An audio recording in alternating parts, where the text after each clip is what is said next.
and sort of boil them down into a little pamphlet that I could run these games that I wanted to for people in a quick, easy way that still has all of the nasty, grimdark flavor that I love.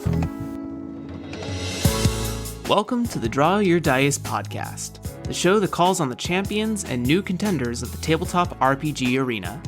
My name is Jeremy Gage, and I am learning about tabletop game design and publishing. If you are a budding game designer or a veteran looking for fresh musings, stay tuned as we learn about the inspirations, processes, and philosophies of professionals in the industry.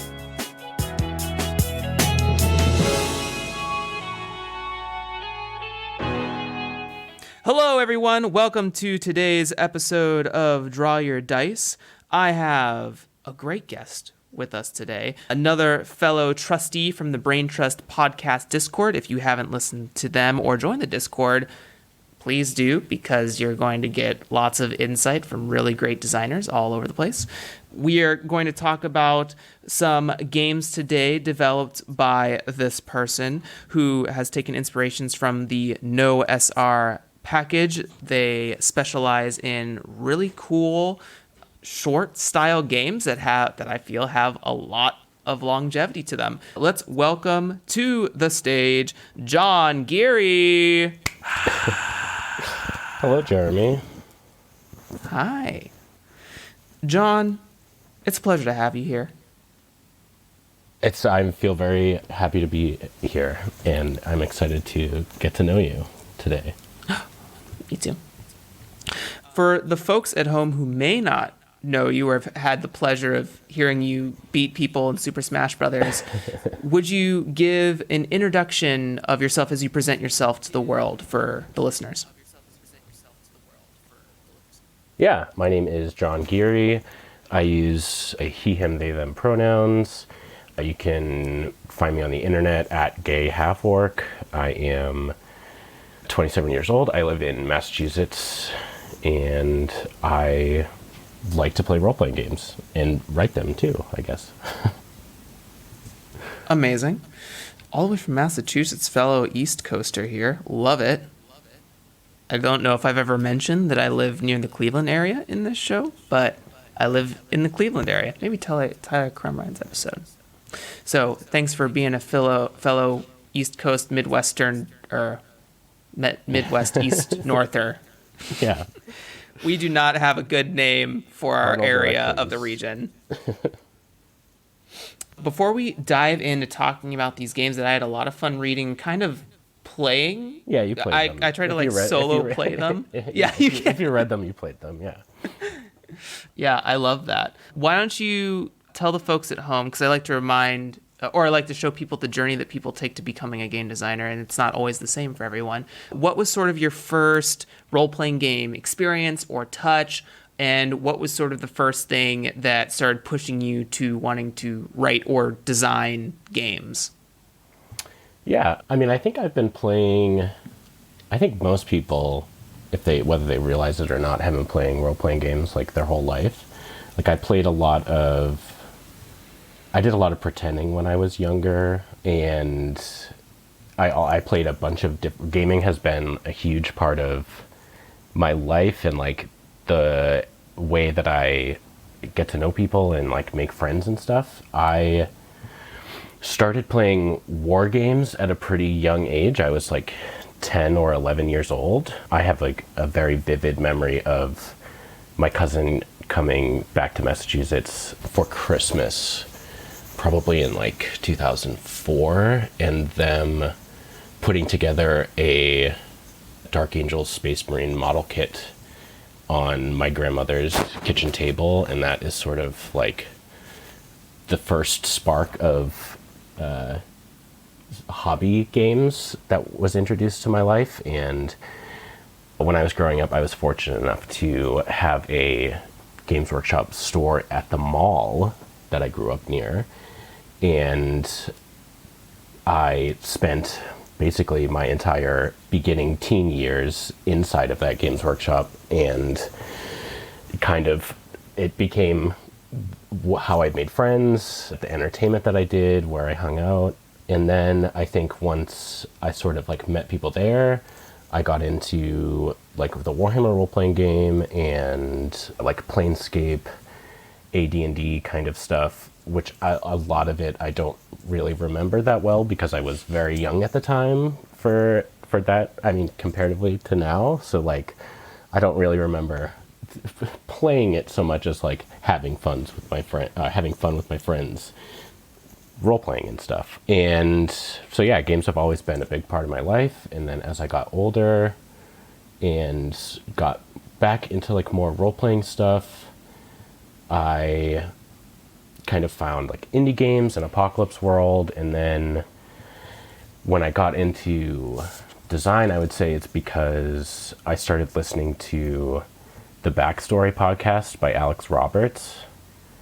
and getting to hear about game design from designers and from Alex sort of was like, hey, I could probably do that. Like I remember making up scenarios and stuff for war games with my friends when I was young, and like, making little mini games, hacks of war game systems to make our own like sort of like Halo or other video game inspired kind of like skirmish stuff. And I think that when Alex Roberts was working on Starcrossed, that was sort of like, oh, games can be about anything and more than just like, shooting people with space lasers or, knights fighting and stuff like that. So yeah, then I tried to write about, I think, like my life through the lens of the games that I was playing, like this sort of like a lot of like dark fantasy themes mixed with like stuff that I, like my feelings and stuff, trying to like get it out. But games were sort of such a big part of my life that's how I knew how to be creative with myself, Mm-hmm. Yeah. And I think that's kind of a lot of that has to do with the games that we plan to talk about today, mostly Mindwalk, which is like a lyrical RPG and like supplement zine that I worked on, started writing in September of 2020, the very bad year. So I think, yeah. Do you have any questions about that? Or I know that was kind of a long spiel, but... No, I've said many times on the show, I love long. The show is about you. It's never about me. So that was amazing. Lots of things. First of all, I think it's really interesting that you point out that a lot of people don't, even myself as you say it, don't realize that they're role playing their entire lives, basically like from childhood, essentially.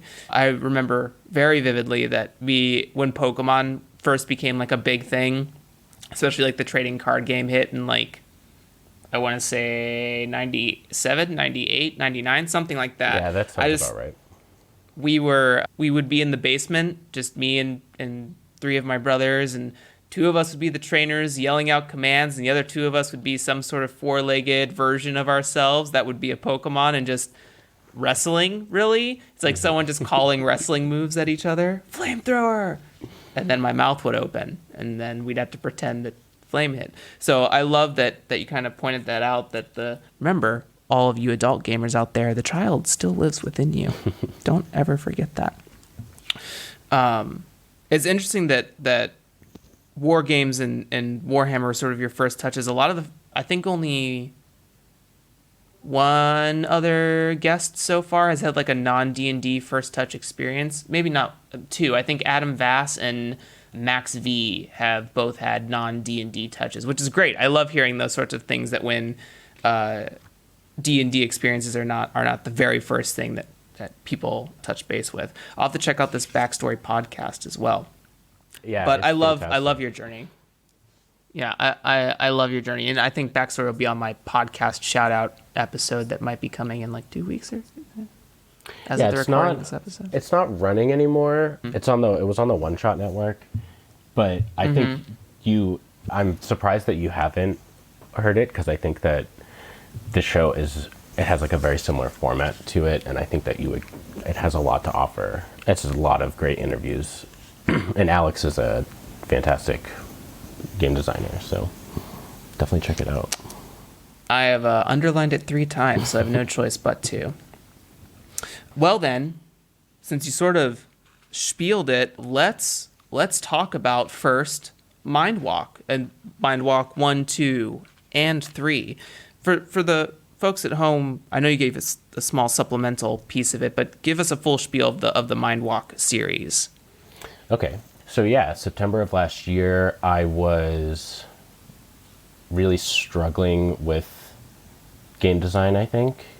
And a lot of my frustration came from not wanting to make like a diceful system, or really a system at all. I wanted to sort of like put out these ideas that I had for a game, or like game material, in a way that was not like in sort of a catharsis way, where I could just like get it out onto a page.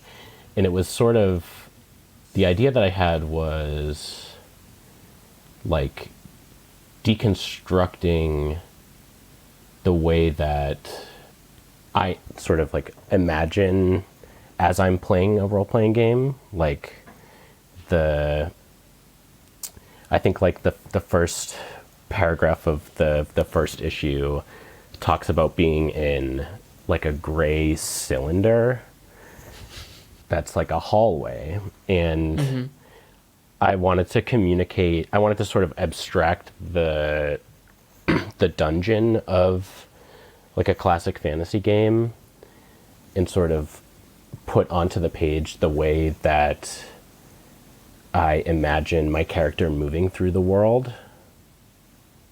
And it doesn't, when I am role playing, I'm not imagining like this highly detailed space. It's sort of this gray plane that has, suggestions of walls and stuff. Like, it's not a fully formed idea, but it's still, or not idea, but fully formed picture, but it still feels like a character living in a space. But, and I wanted to create sort of a dialogue between me and the person reading what I was writing. I wanted it to feel like I was a game master in a game, and the person reading or playing this game was my player. And I think that, or I was also thinking about at the time, questions that a game master could ask a player that weren't, what do you do? Because I think that we're so trained as game masters for that to be the question, like every time, like you're in this situation, these are the people here, this is what it looks like, this is what's going on, what do you do? And I think that it's a good question, right? Like it's how most people play. But I think that for me, the fun in role playing a lot of the time is asking a question to somebody, either as a player or as a GM, that points them into the direction I want the narrative to go, but I'm not, or maybe that I think is interesting, but I'm not just saying this is what happens next. Sort of like a little curious poke is kind of what I wanted to do. I wanted to lead them on a narrative, but I wanted them to have say as well. And I think I wanted to do that in a very quick and easy way for people. I think that the game is structured to have the person who's reading it interact with it in many ways. And that's sort of what the goal was. I think you knocked it out of the park as far as your intent. When I was reading through the Mindwalk series, first off, each one felt very unique in its premise. The first one feels sort of like that dungeon, but I also got this like post-apocalyptic vibe from it. I don't know if that was intentional. That was like my baggage that I brought to the table. No, it not at all. That's something that like most sort of, I guess, settings that I like to play in are, I love like gothic horror or post-apocalypse, grimdark. That's sort of, like you said, with my sort of introduction into fantasy gaming not being swords and sorcery, Dungeons and Dragons, but like a blasted landscape of terrible things is kind of, that's where I go when I think fantasy. And I played a lot of Gamma World last year, so like that, and it was it's been a huge influence on my work. And entirely, I think it really opened me up to a lot of cool stuff that I am now trying to incorporate into how I play and write games. So yeah, post-apocalypse for sure. Yeah, it all feels very, I'm sure we'll touch a little bit specifically on each one over the course of this, but they all feel very, I don't know. One, when you talked about sort of pretty much being a GM at scale, so like presenting yourself as GM through the narrative and themes and questions that you're providing in these pieces of work. I think you, again, just to sing more praises, you did it. Like I was reading it and it felt like I was having a conversation with another person through the pages, which was really cool. They also feel very dreamlike. Like I feel like I'm immediately taken through this sort of out of body experience. We talk about lyric games a couple of times on this. That's why it's called Mind Walk, because I want the player, and I mean it's a lyric game, so the bleed is definitely intentional am I playing a character here? Is this me?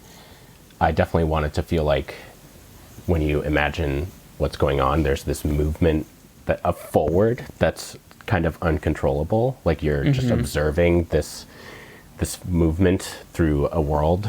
Yeah. So thank you. I guess I did my job. You did a great job. And for no one that, or for anyone that doesn't own the games are only 4 pages that you can print out on a single piece of paper. And like I mentioned at the beginning of this, they have a lot. I feel like it's the most distilled version of a solo game that I have experienced, that I could play and feel like I could play for like 4 hours or like multiple sessions if I wanted to, and break it up. I could re-ask myself questions that I had previously answered, even as I was reading through them, even though I wasn't rolling dice. I rolled dice a couple of times to get an understanding of the game, but before that, I was kind of subconsciously putting answers from the tables to the questions that were presented in the document. And I don't know, when that happens for me, because it's such a new experience for me as a game designer / reading games, that it just feels very cool. And it feels like I've already played the game. Like I didn't roll anything, I didn't talk to anyone, but I've already played. We talked about this when we had Adira on here and talked about her game Chair, and sort of how you're already playing when you read, and that, you know, the bleed and / when are you playing, sort of defining the lyric game. But those are amazing things. The one thing I wanted to kind of poke at a little bit that you were talking about is sort of evolving the what do you do question. And for me, you know, my first touch bases are D&D 5e and shows like Critical Role, sort of my entry into how to GM or how to play a game, right? Like that's sort of was my first lesson book. And I've slowly started to wean off the what do you do, or how do you want to do this, or those sorts of questions, because they're very generalized to the situation. I've been finding myself being more attracted to asking more intimate questions like, what are you feeling right now? Or sort of like, what do they want from you? Like asking more player directed questions that has them shape the narrative for me so that I can respond appropriately to that, instead of me being the proactive unit in this formula. I'd rather Yeah. have the player be the proactive unit in this. That's very much, I agree. That's how I GM. I think I show up to the table and I hope that the players have cool ideas for characters, that I can ask cool questions to see what those characters want to do. Yeah, I think we're on the same page, definitely. Great. I love when we're on the same page. So, what was sort of the... I know sort of the first touch base. So, what was your inspiration hook that caused you to make each mind walk? Like, did they come from sort of a... Because the other interesting thing that I don't know if this was intentional, but all three mind walks, if you have all of them, almost feel you're taking on like a continued scenario through each one. Like at the end of the post-apocalyptic mind walk 1, I feel like that I've fallen in this sort of nebulous void or liquid, or like that was where I think it's because I was reading them back to back, so that might be my projection of them. But like I fell in, and then mind walk 2 starts, and then so you're sort of navigating mind walk 2, and then mind walk 2 ends, and you wash up on shore, and you're in mind walk 3, and I'm like, I just found that very cool. That was the feeling that I put on those things, and I wanted to know if that was sort of intentional, and what were the inspirations behind each of the individual pieces. Yeah, that was... I don't think I set off to do that at first, but when I started writing the second one, that was definitely what I wanted to do, was create a linked experience throughout however many there... I don't know if I'm going to make a fourth one, but I probably will someday. But yeah, I wanted to create a linked experience, but have them all stand alone as their own kind of thing. But I wanted to create sort of a narrative that felt like you were going through these different layers, or like climbing upwards, kind of. Like that's why the second one opens with, I don't know the exact words, but it's like you ascend a staircase and then you're submerged in liquid. So like even though you're like diving, or you're reaching a body of water, you're going up still. So the inspirations for the settings for each game, the first one is a dungeon, the second one is a sewer system, and the third one is a city. So you're moving from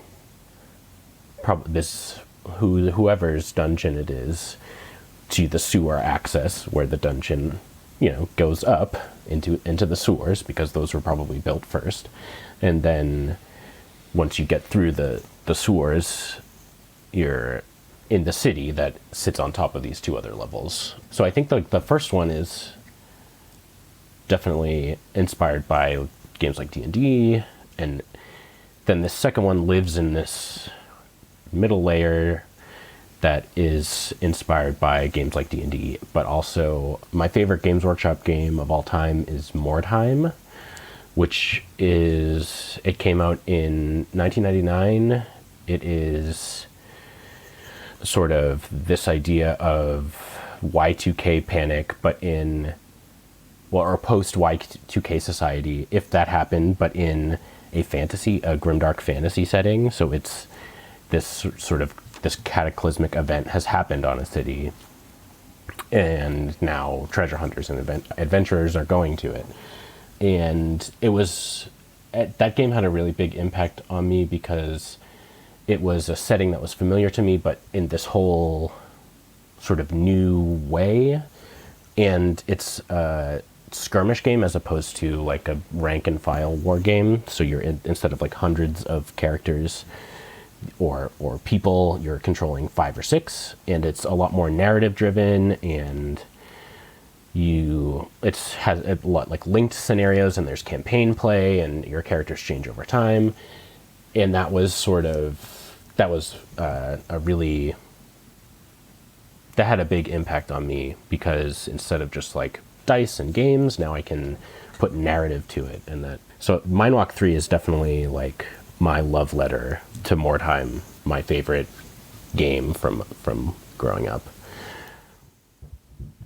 I love that. That's amazing. I always love when someone says the two combination words of love letter to anything. I think there's just something really romantic about that plucks at me in a special way. And I think all those inspirations are amazing. When you talk about them, how it's like, the second one, Mindwalk 2, that you said was sort of like a sewer thing. When I was running through it, I think I put myself in the liquid the whole time. Like, I don't know if I ever hit dry land ever again. And it had almost this very... You're in a full sewer pipe, and cool. The contagion has entered your body for sure. Yeah.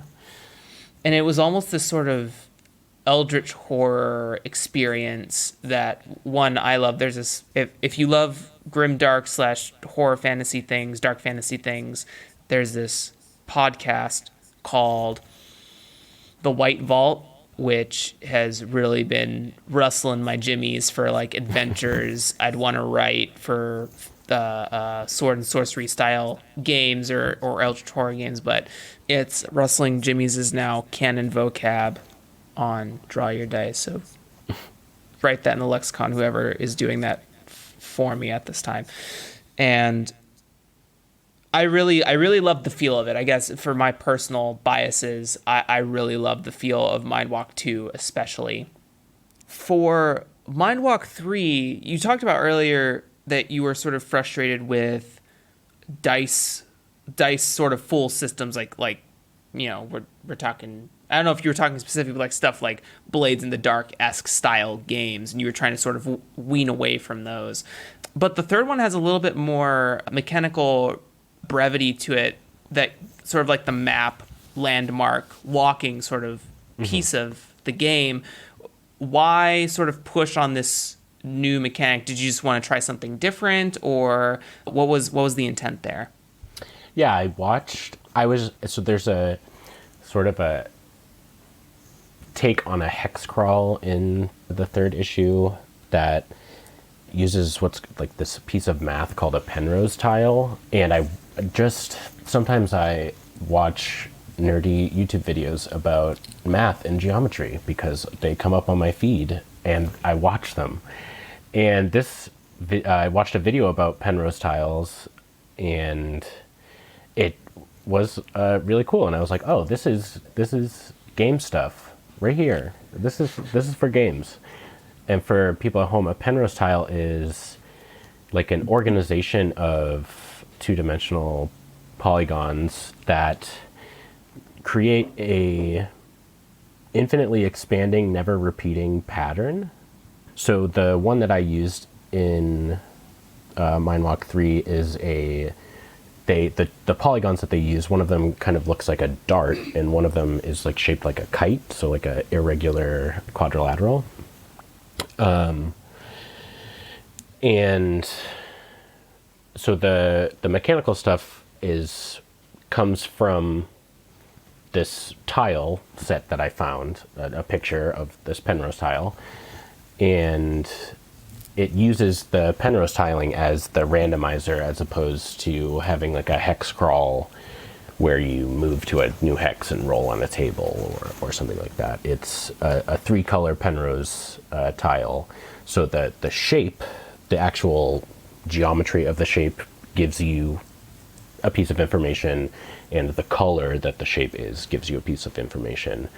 And because this tiling system is infinite and never repeating, the different pieces, the 3 different or 5 different pieces of information get mixed up over and over again.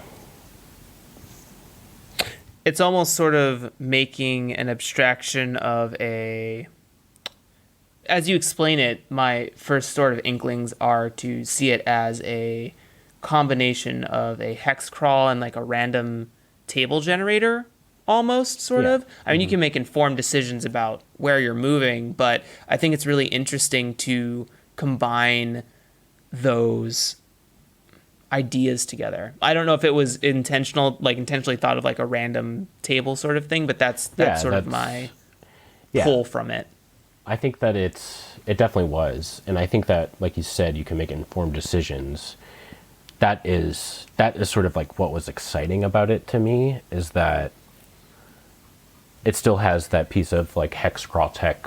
If this hex grid is over like a forest map or something like that. Like you kind of sometimes if there's no like fog of war or whatever, you can kind of know where you're going. But I think that was exciting. Like if I could give these different quantifiers things that the player of the game could sort of judge ahead of time as they're looking at this map, I'm again giving a little bit of control to the narrative, and then they are bringing their own kind of thing. If oh, I want to go to this space next because it's a place of blood and magic, and I know that, and that sounds cool to me. So I want to go there next, even though there's no like, oh, you move this many spaces per day, or it just presents this map and suggests that maybe you might want to go here. You start maybe here, but I wanted it to. The game is intentionally designed to, like, you could almost take tear the paper on the fold once you turn it into the little zine, and like, oh, okay, I'm just gonna take this random table with me to my next Gamma World session or whatever, or I'm gonna rip the map off and use that for, oh, let's play like a Blades one shot in this weird city or something like that. And I think that's oh, sorry, go ahead. No, go ahead. Okay.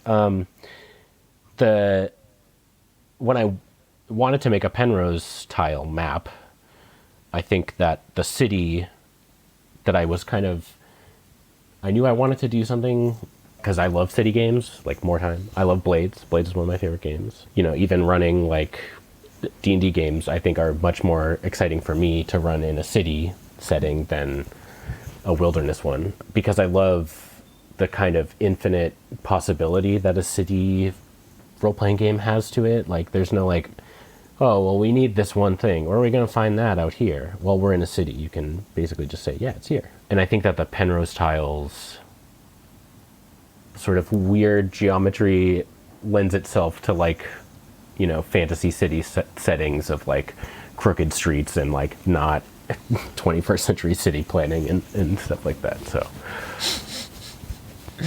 yeah, I also have this slowly growing attraction to more touches on adventures or settings that have a large city component. Right now I'm trying to make games that happen in a more modern setting, like modern fantasy, alternate history thing. I don't know what to call it. I haven't found the trope name for it yet, or tvtropes.org name. But yeah, what's also interesting about sort of this addition of this map system that you've kind of caked into this mind walk piece, there's also, as different from the other ones, at least in my readings, that there is a semi-present goal for you, like to get to I think it is the heart of the city, or at least a specific building. And is that, again, one of those things where like you just want to try something different with the Mind Walk series? Was that intentional because of the idea that the map brought to the table? Why sort of add a goal? It's sort of a goal. I want people to understand that this game doesn't tell you have to go to the building. It just presents it to you. But I find it interesting that you've added this almost monolith to this game. Yeah, I think because I thought of this third one as an ending of sorts, not maybe like the ending, but I think like the sort of the idea I had of like the dungeon sewer city narrative of this person like climbing up from underground. That, yeah, I think it was intentional to have this place, and it's also, the map doesn't have anything else on it, right? Like, it tells you where you start, but I mean, it's an infinite, if it's an infinite plane, that if you just extended this PNG past where I cropped it, it would, there's other stuff around there. Yeah, I think I wanted to, it was just like a reference point of making it look more like a map if I had two objects on it than just, a piece of art or something like that. I think it makes it grounds it as a map if I have a start and an end, kind of. I love that approach, and I was just thinking to myself that Mindwalk 4 is just the full circle that you enter the building and it's just another dungeon. Yeah, probably. Mindwalk 4 is play Mindwalk 1 again. But no, that's really interesting that you thought about how to ground the mental image for the player at hand by analyzing what sort of baggage your piece of design brings along with it too. I think, at least for me, when I think about designing things, I'm a very systems thinker. And what that sort of means is that I think cyclically about how everything sort of ties together. Like, if I bring dice into the game, that means I need numbers of some sort or results of some sort. Or there's just pieces of adding things to the game that you have to consider when you're sort of designing them, which partially this podcast is all about. It's about the design of games and how to approach those things. And I just like it. I love that John, I think you're very smart. And it shows. Yeah, thank you. That's I think was coming around to say. I think a lot of people are smart. I think more people need to say that to people. Oh, me too. Tell people you love them and that they're smart. Great. I think that's all the nitpick pieces I wanted out of Mindwalk. Is there anything else you sort of wanted to touch on that we've sort of been talking about? I don't know. Yeah, that's it. I think it's a simple game. I think it's a small game, which is something I'm very passionate about. Is really just, your game doesn't need to be a 700-page book. It doesn't need to be a 60-page book. I think that, especially, like, I've only been, like, I would say, doing game design as a practice for like 2.5 years, and I think that more people need to be encouraged to make small things, especially when they're starting out, because even though this is 2 8.5 by 11 pages, all of them have really taught me a lot about different things about game design, and I think that small stuff is cool. Yeah. I mean, I've already got the title of the show, Big Things Come in Small Packages, so it's already in there. It's in the title.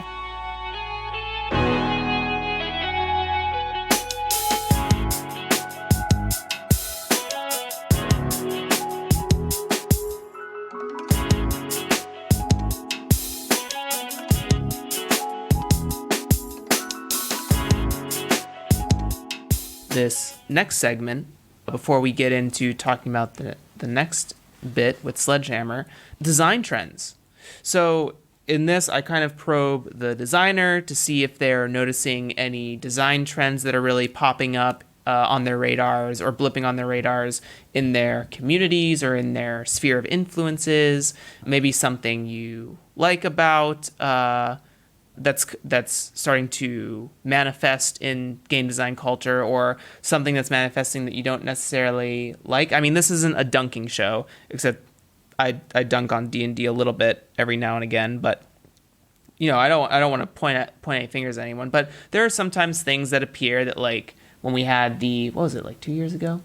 I think it may have been 2 or 3 years ago. There was like the talk about how safety rules, and there was that big discourse about how safety rules don't need to be in games because it bogs down the game. It's like, That's not a trend we need. We need the safety tools. Please bring them into more games, Yeah. right? Like that. Those are the kind of things I touch. Safety is not a trend. Safety is a necessity. Yeah. And or if there are any personal trends that you would love to speak into the universe that you would like to see more of from game designers of any discipline, whether that be video, role playing, lyric, whatever have you. I think a trend. I mean, I'm really interested in a lot of the mixing of OSR and more story game stuff, because I think that those are like the two worlds that I really, really like. And I think that a lot of people are really, really successfully mixing those two things right now, like with like OSR by Natrum and Highland Paranormal Society, which we'll probably talk more a little bit about. Stuff like Troika and stuff like that. Because I think that a lot of the time when people have tried to do that in the past, they've kind of missed a little bit. But I think that a lot of people have been influenced by these two things that are a lot of people who are currently designing right now. And I think that they're simplifying the correct things on both ends of the spectrum and bringing them together in a cool way. And I think that that's something that I aim to do with my work. So I hope that I can continue that trend. Yeah, I'm all for mixing the peanut butter and the chocolate and everything. I'm all for mixing. I love remixes. I love covers. But my only touches with OSR if I look back on my game shelf and make sure that, so my main touches are really just Torchbearer as far as OSR, and then there's also the, what is it called? Five Torches Deep? Yeah, which is like a blend of 5e and OSR thoughts and trying to blend those things together. But I love the concept of taking two things that seem to be in completely different spheres of existence and then saying like, well, they don't have to be. We can start pulling those spheres of existence together and causing an implosion. That's how money is made, with implosions. And so to my knowledge, I mean, I don't know if anyone else is listening that hasn't really touched base with OSR, and I don't think I've probed another guest about this, but what is sort of in your opinion, because, I think it's unfair for you to be the exact expert on what maybe OSR is, but what do you think some of the touch points of what defines an OSR game is, or are, excuse me? Yeah, I don't know if I want to be the person to define what OSR is, because I think many people don't like when people do that. But I think what I will say excites me most about OSR is like what sort of older games, and I guess games currently still call like freeform role playing, where it's about, like, it's not about looking at your character sheet and saying, I want to cast Fireball. It's about doing saying what your character does in response to a situation, and then trying to find the piece of the game text that will allow the table to like mechanically sort out how that happens. And sort of this, I mean, I don't know if Torchbearer necessarily does this because that's a pretty crunchy game, but like flattening a lot of systems into their, like, distilling these systems that have, like, trad games that have sort of ballooned into these monsters of giant books, and flattening them into a more easily digestible rule set that gets out of the way and sort of allows it really puts an emphasis on play, like the word play, Hello, doggy. Love you. Sorry. It's fine. Do we want No, sorry. That wasn't a point out the sorry. I literally just want to say hi to the dog. Not a joke. Dogs are welcome on the show.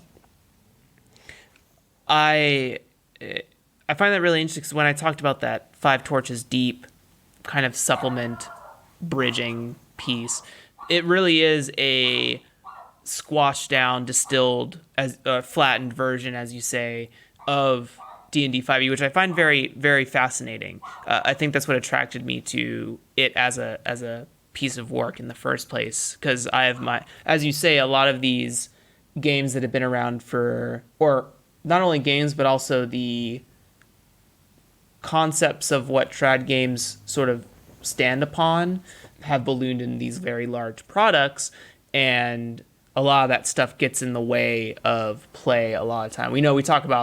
I think people joke about the rules lawyer stuff and et cetera, and all of that is sort of a result of saying that there are so many moving pieces to this style of play that we can't cognitively decide how to project our imagination onto the narrative, right? It's like, well, I don't have the right number to do that, or I can't roll this because in this, like, I can't grapple and attack at the same time in my turn unless I have this thing. And it's like, well, if we're talking about a narrative fight, you absolutely can punch someone and grab someone at the same time. Like, that's totally a thing. But because the rules get in the way, it becomes this battle against the book, really, in some cases. At least that's the way I'd like to phrase it at current. Yeah, I agree. I think even when I play a game like Mothership, which is an OSR game, I think, I don't use all of those rules, and that's like a 60-page book. Because sometimes it's not important to me, I think, and I think to a lot of people are coming to this conclusion that it's not important that we get every single rule right.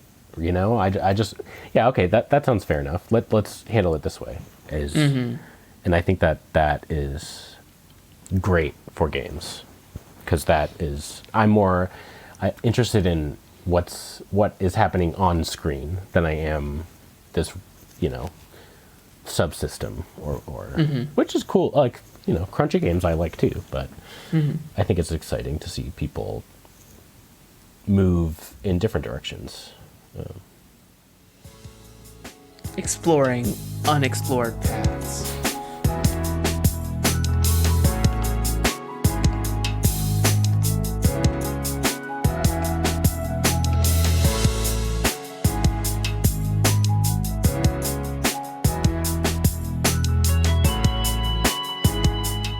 Let's talk about Sledgehammer. So I printed out Sledgehammer, John. I have it right here. This is the coolest thing since sliced bread I've ever held in my hand.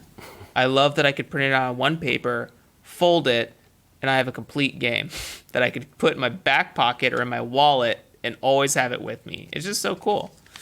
So what was sort of the inspiration behind wanting to... I know we've talked about that you really like...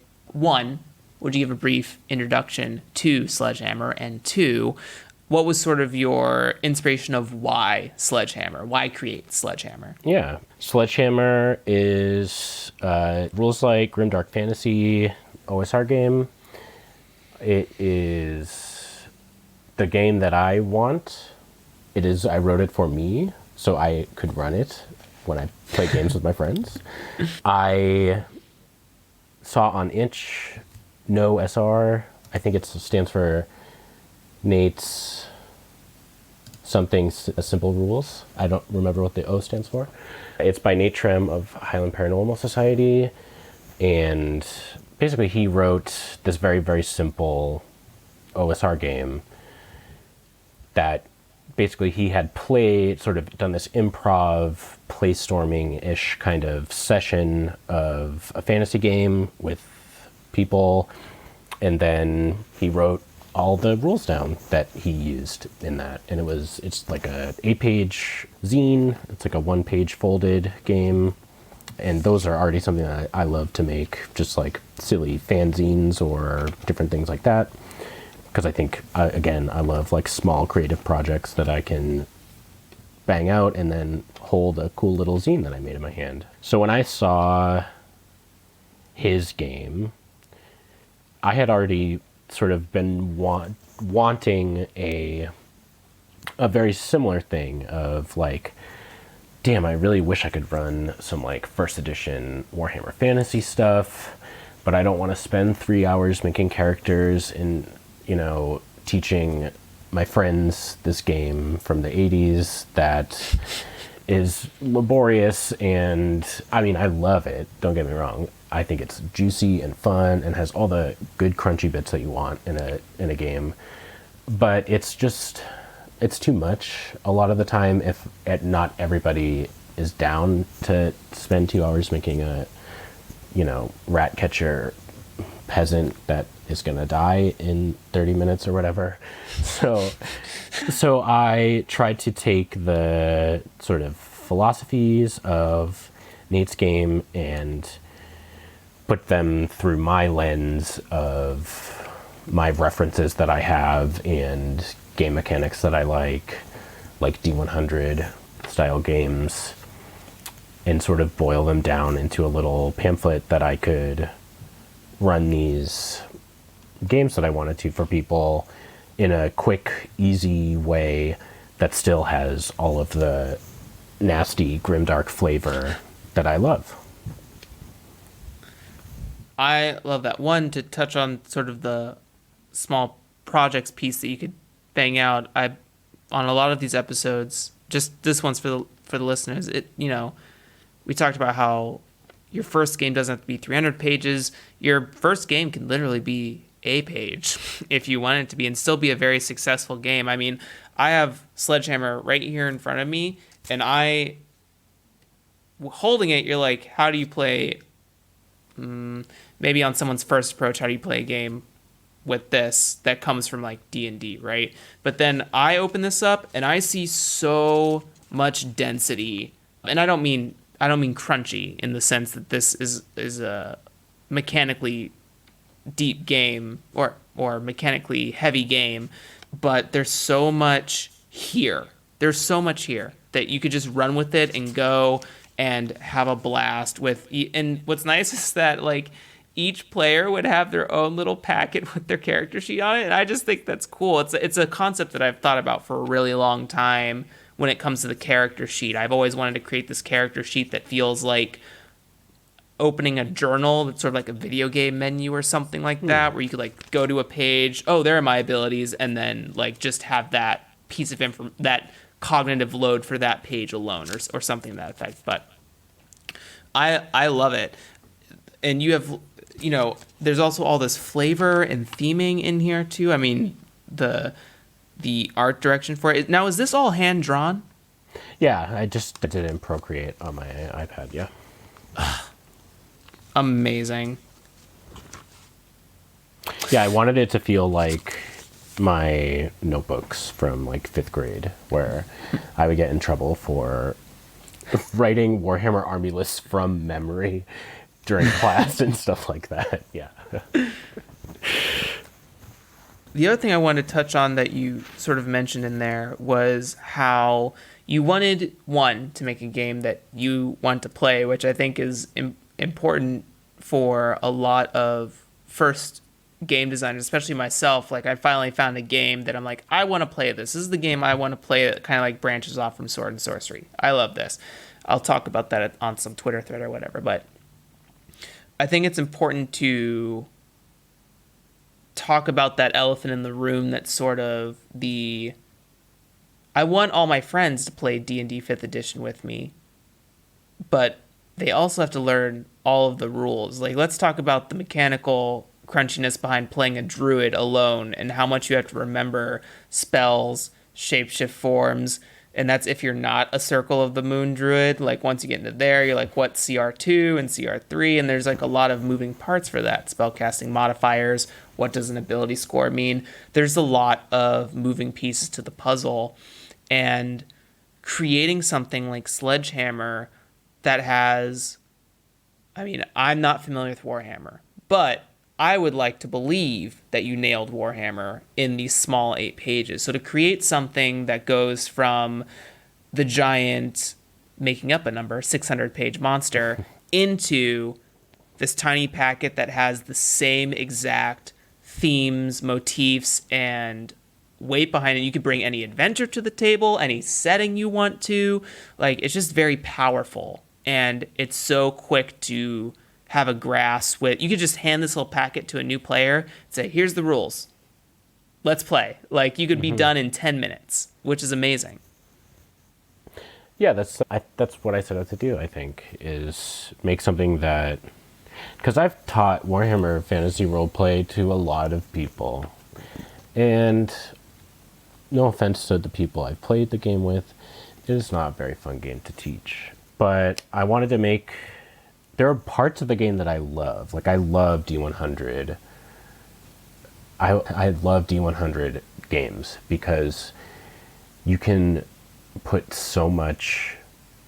You can put so much more information into a D100 roll than you can almost any other die, because you get 2 digits every single roll, so you can use either of those digits for one thing.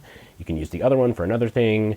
You can take the 2 digits together and use them as one thing. You can flip the Sledgehammer doesn't do this, but you can flip the 2 digits to get another thing.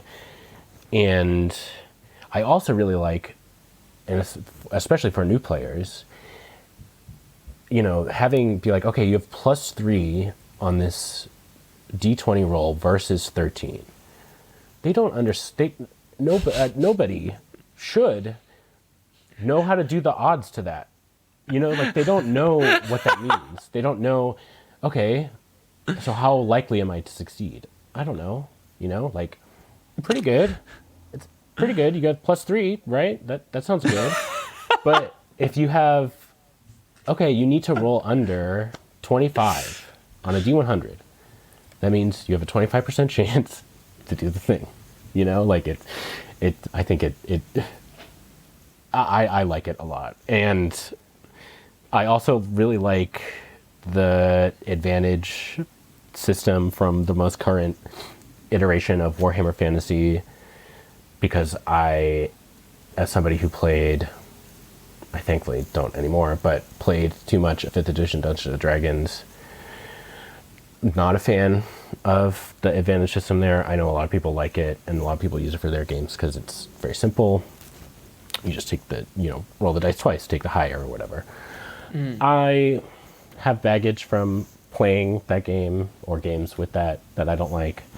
So the D100 system and the new advantage system from the most current iteration of Warhammer kind of boiled that down into its smallest thing I could find and put it in Sledgehammer, because it still made it so that everything could be resolved with a single die roll, which I think speeds play up.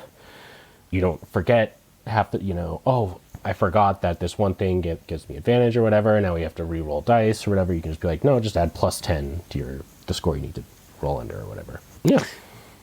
Those are, touching on the first thing I want that I immediately toolkitted, I put in my own back pocket, is in one of the rules for Sledgehammer, you have the roll 1d100 to hit, and then I'll touch on the advantage stuff in a second, but you said on the singles digit one, that's the damage you do.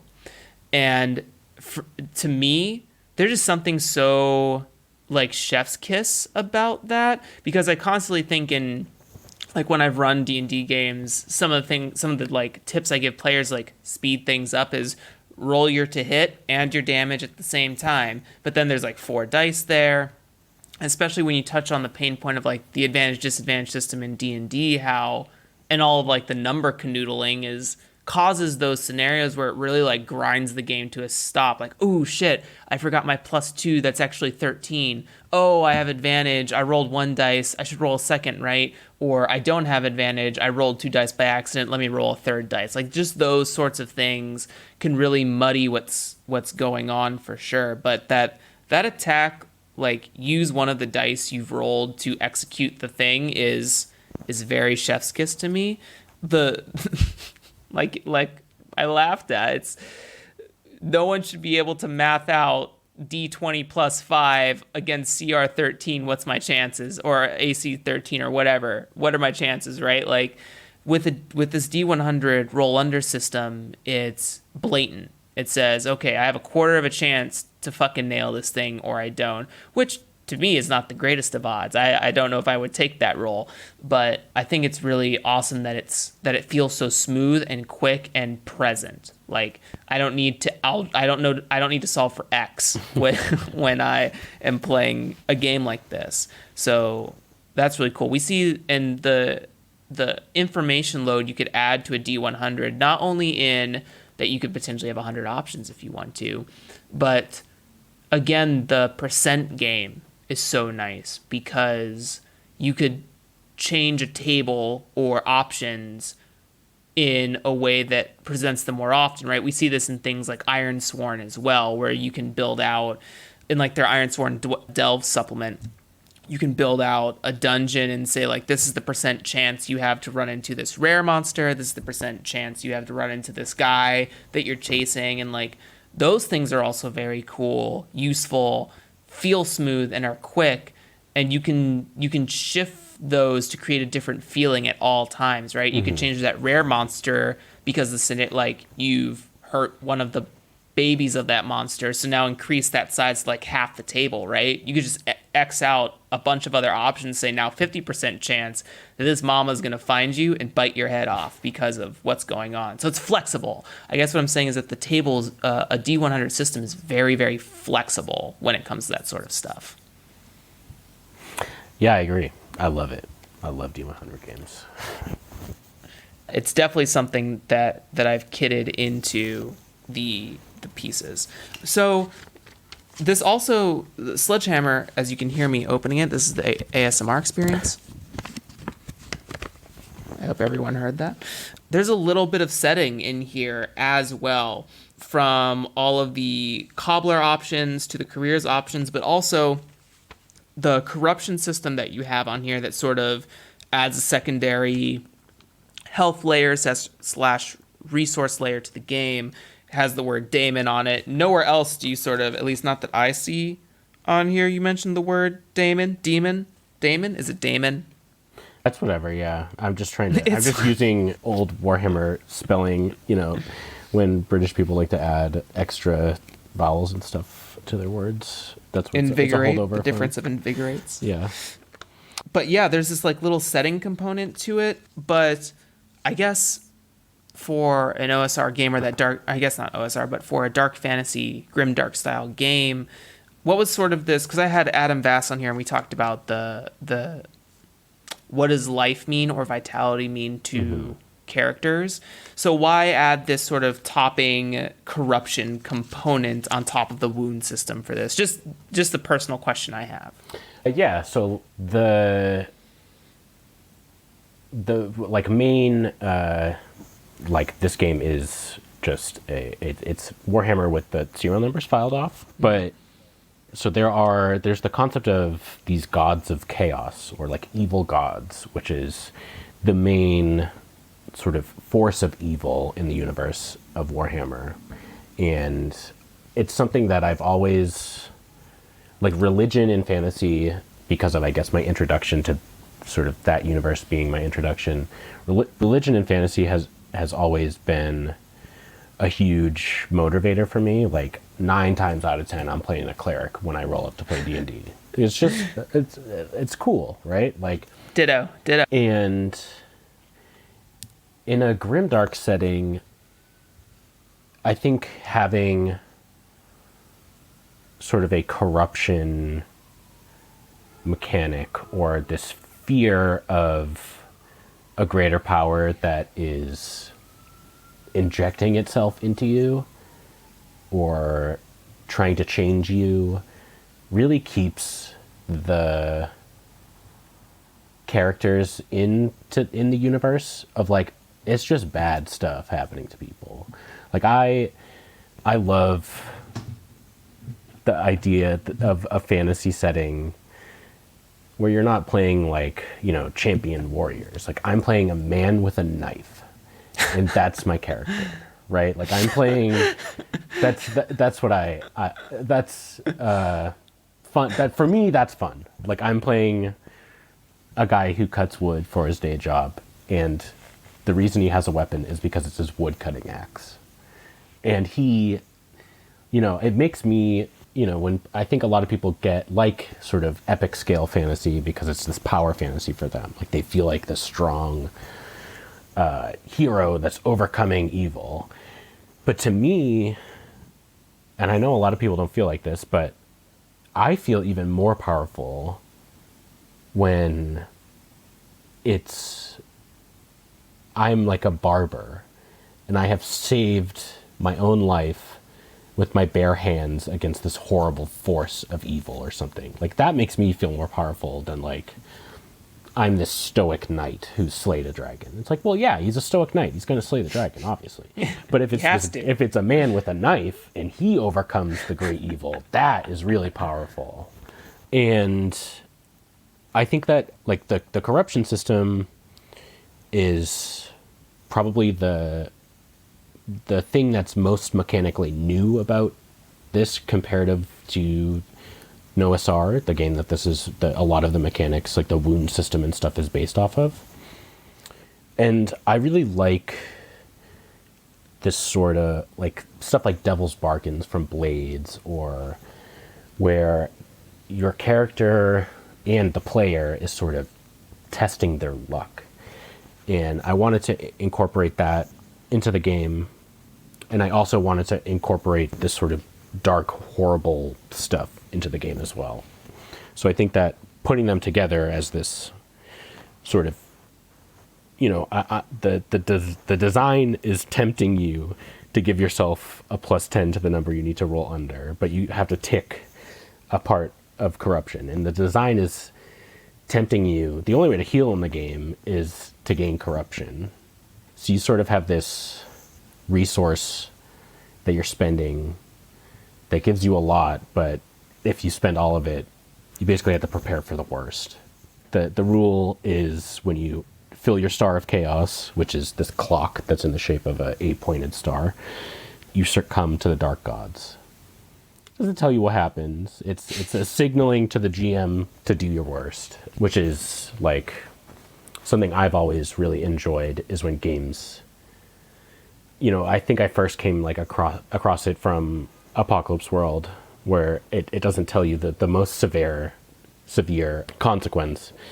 It just says prepare for the worst, because that is, I think it's so juicy and good, and like that's the question that I love when a game says what is the worst in this. You know what I mean? Like it could be such a variety of things. And in the second mini zine that will be in the release with this, which is sort of like a more GM or ref, as the game calls it, focused zine, it sort of gives you a little bit more things you can do with the corruption mechanic. And like it's a game I'm writing, so there has to be a mutation table in it. So when that's sort of a suggestion is, if the player fills their corruption track, the GM can offer, the GM can take on the role as one of these horrible chaos gods and say, hey, your character can live longer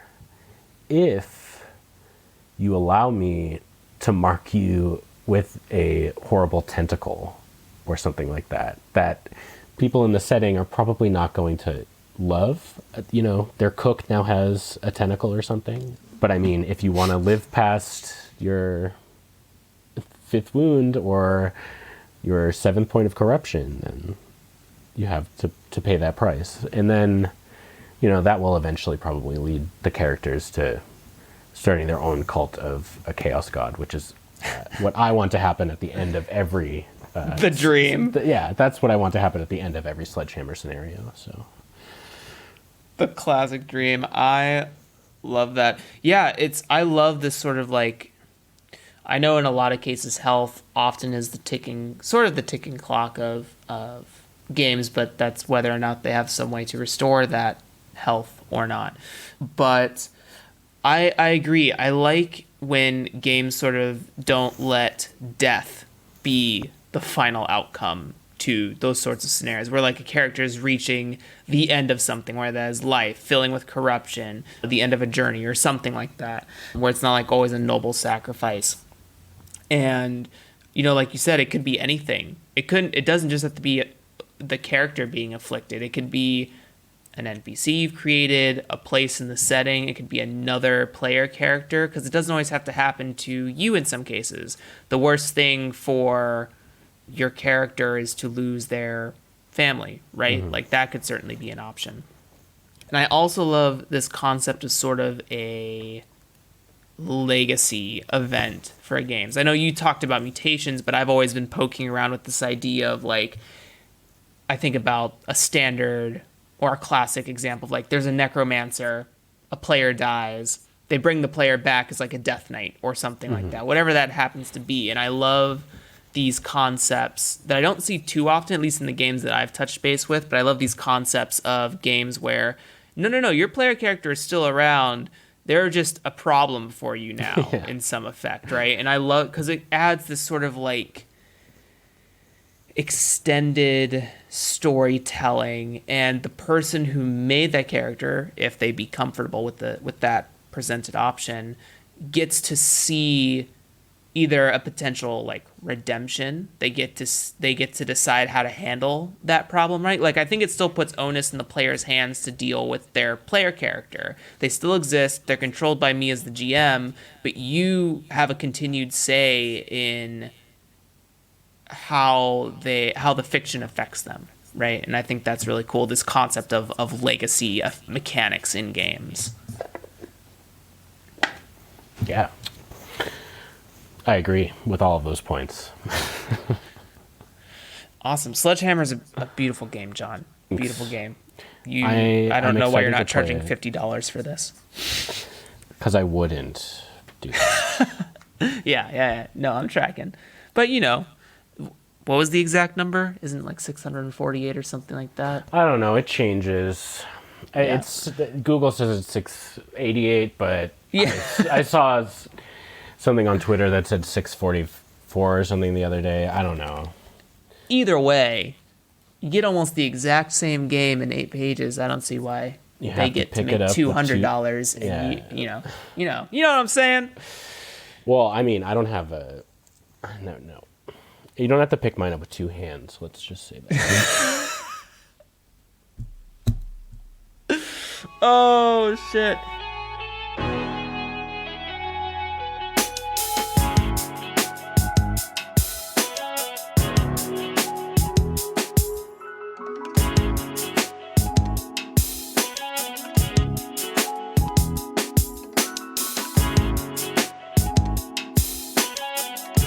This is a design tip TLDR section where I'm going to roll on this table I have beside me. That's how big the dice was. Would you, to whatever your experience is, do not feel I can cut out any dead air that I please, but take your time with any experience that you have. Would you talk about a tip for collaboration that you might have for listeners? It doesn't have to be related to many of the things we talked about in this episode. It can be completely left field of those things. Yeah, I can. Collaboration. I think that, I mean, I've definitely done brainstorming sessions with people, like one-on-one and stuff. But I think like even just like community engagement is probably my biggest form of collaboration that I do. Like you said mentioned at the top of the show, the Brain Trust Discord has really helped me become a better game designer and like a better layout person, that kind of stuff. And I'm also a member of the Boston area game designers meetup. We meet like once a month and chat about games and stuff. And I think that like if you're trying to design a game for the first time or not for the first time, getting involved in a group of designers that are willing to talk about games, talk about your game, offer ideas is like incredibly invaluable. Like it helped me so much being a part of like those two communities, especially just being able to present something to somebody and that moment where they read it and then they're like, oh yeah, what if X, Y, and Z? And then like I say all the time to myself from just experience going to the Boardgade meetups, what would Simon Moody say about the problem I'm having in my game design process right now? Or like, you know, what would Adira write here or something like that? Because I think getting to know other people's processes and just talking about your own work with somebody will bring you up to another, like the next level of your design every single time. And trying to get other people's ideas is going to change so much about the way that you work and what you get excited about in your own work, and obviously other people's too. So like my biggest tip is shoot your shot, show up to the Diesel Cafe in Cambridge without knowing anybody else who's going to be there, and you know, you'll meet Will Yobst and they'll help you with your game or something. Like, or click that Discord invite link and say hello to them in their introductions channel, and then post a work in progress of your game. And I guarantee you, I'll guarantee you if you show up to the Brain Trust, that will help. Or, you know, other communities, I'm sure you will find a similar experience, that everybody is excited to talk about your game, basically regardless of what it is, because if you show up to places where people are interested, they will help you. So I guess that's collaboration. That's right. Yeah, no, yeah, absolutely. Listen, it is just a prompt for expression of tip. It's a D100 table. But do we want to roll Mindwalk mutations while we have D100s out? I can grab mine. Yeah, sure. What? Yeah. We're doing it live, folks. This is new. While we set that up, I want to back John's tip. I mean, it's, you know, for me, I find it hard to expose myself to everything.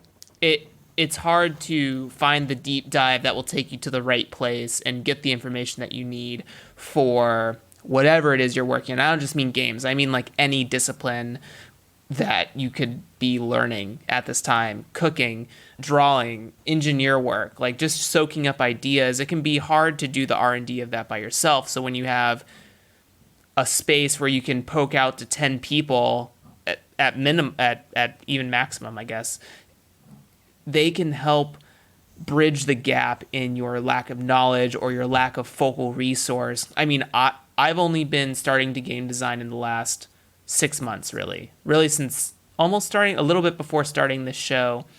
And I know for myself, I have grown leaps and bounds faster and farther than I would have by myself. That's with huge kudos to the Brain Trust group for sure. I wouldn't be the person I am today as far as the discipline is concerned without them, for sure. And that includes yourself, John. I mean, you've helped me on a number of things as well over the course of general chats. Well, I gotta say, it's pretty smart of you to make a game design interview podcast, because that's pretty good if you're a game designer yourself. So do what Jeremy did and start a game design interview podcast so you can learn from people and help people too. I will not roll. deny that there are selfish, ulterior motives to this show. It's not selfish. It's smart. That's Thanks. very good. So I'm going to roll mine. This is Okay. from the mutations table in the first issue of Mindwalk with a gorgeous picture of Ilya Rapin's Ivan the Terrible and his son in the bottom corner. My favorite painting. I got a 33. I got very small bat wings, which is probably the cutest of these horrible things that could have happened to me. What did you get? Let's see. I roll. That is going to be... Is that 100? That is 100. You got lost body. You're a ghost now. I don't know what that means. I don't feel good, Mr. Stark. Spoilers. Sorry. Spoilers for issue 2. Yeah, warning. Little warning. baby Peter Parker turns into sand in the second issue. So this lost body wants to welcome you. How do I hope I can figure out how to like add a dust gravel noise to my mouth at this stage. I'll figure it out, maybe. But wants to welcome you for being on the show, John. Where can people find you if they want to reach out to you, look at your work? I mean, a lot of these links will be in the description, but it's always nice to vocalize them.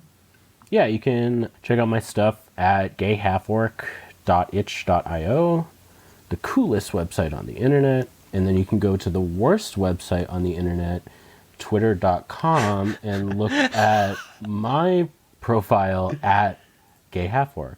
Yeah. Perfect. That's it. Well, John, it has been a pleasure, an absolute experience with you.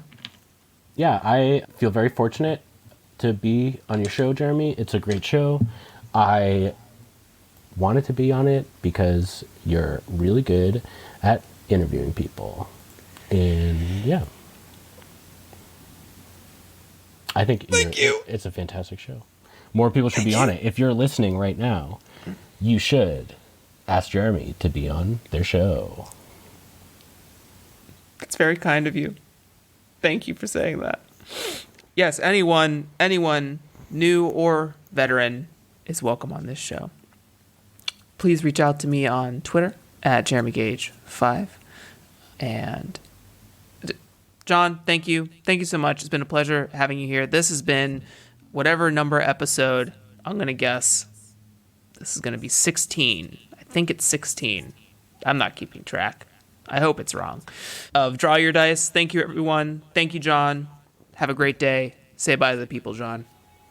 Bye to the people, John. All right, that's a wrap. John, you were an absolute ball of kindness that I had the pleasure to get to know. If you didn't know, there is a Sledgehammer Jam happening right now over on itch.io, so go and check that out. All the games we talked about today, along with all the links to get in touch with John, will be down below in the show notes for your access. If you liked the show and found it helpful, please send a tip my way over on Ko-fi.com or itch.io. Also, if you are unable to donate, please consider sharing this with the person you thought of while listening to this episode and leave a review. Both of those methods greatly impact the success of this show and lets me know that what I'm doing is beneficial to designers out there. If you finally got your game off the ground and out in the world, you can tag me at JeremyGage5 over on Twitter with the hashtag IDidIt. That's IDYDIT. Thanks for listening, and I will catch you